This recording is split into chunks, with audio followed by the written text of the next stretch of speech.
Sometimes when we navigate stillness, we have to break it down to the smallest thing that we can deal with.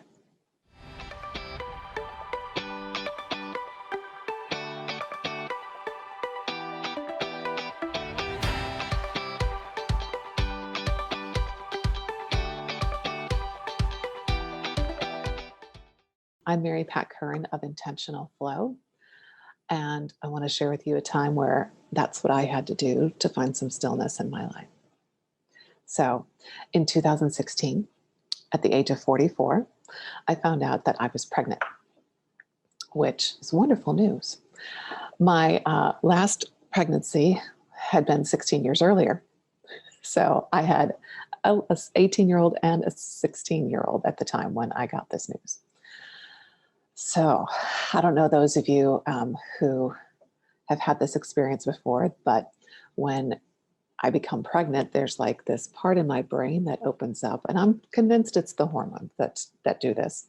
But there's a part in my brain that opens up, and it's like a hamster gets on a wheel, and it starts running.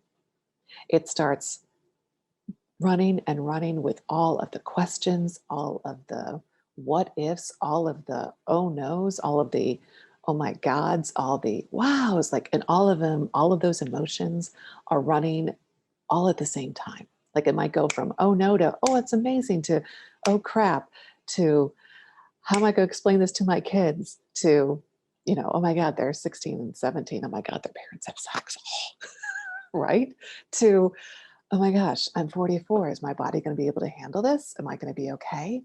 To, oh my gosh, what a beautiful gift. Like all of those things started taking over. And I was a massage therapist at the time. So I worked, but when I would come home, this hamster would just take over, right? And any of the other things that I would try, I would try in the past, were just too much for me to attempt, right? So meditation was too quiet, right? Because that hamster was really loud on that wheel. Coloring had too many decisions, right? What color, what picture am I going to color? What colored pencil am I going to use? Like, I can't decide that right now. Watching TV was too loud.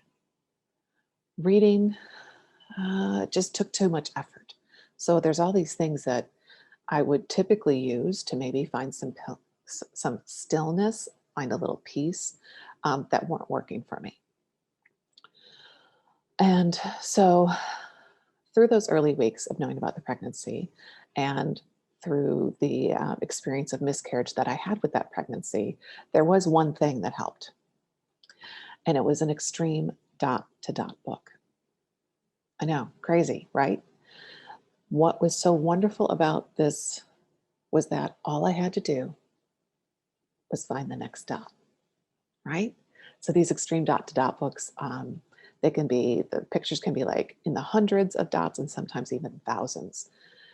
And they would stop and then move around. So it wasn't always, right where you would expect the dot to be. So there was a little bit of searching that has to happen, which my brain likes to do that.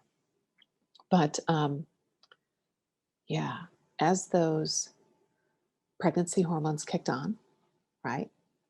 And then as they started to rev back down after the miscarriage, finding the next dot was such a saving thing for me because I could just focus on that, find one, and all I had to do was find the next one.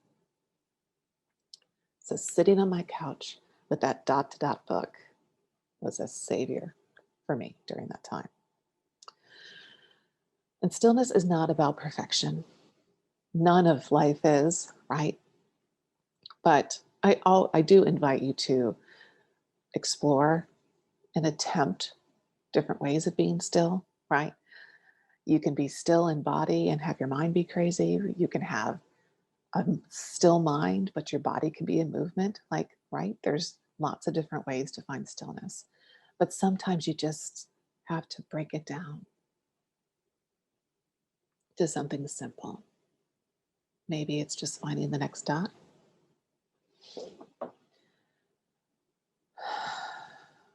Or maybe it's just taking the next breath.